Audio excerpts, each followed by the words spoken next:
առողջ մարդիկ բոլորը ցանկալի է, որ հետևեն միջերկրածովյան սննդակարգին, այսինքն հնարավորինս շատ իրենց սննդակարգում կիրառեն ծովամթերք, հատկապես ճարպոտ օվկիանոսային ձկներ, հնարավորինս շատացնեն բջջանքի առկայությունը բանջարեղենի ձևով, մրգերի ձևով, թարմ մրգերի, ոչ թե մրգահյութի, որը այսօր շատ ընդունված է ստանալ, բայց իրենց միայն շաքար է ներկայացնում, որը շատ վնասակար է, հնարավորինս հարկավոր է շատացնել ընդեղենի կիրառությունը մեր սննդի մեջ, լոբազգիների կիրառությունը, շատ խմել մաքուր ջուր և երբեմն նաև կարելի է կիրառել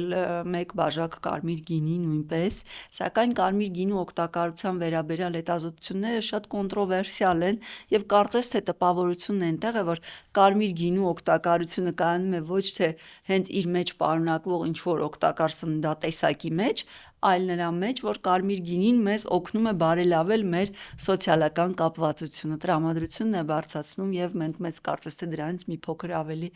երջանիկ և ներդաշնակ ենք զգում, էֆեկտը կարծես թե միայն դրանում է: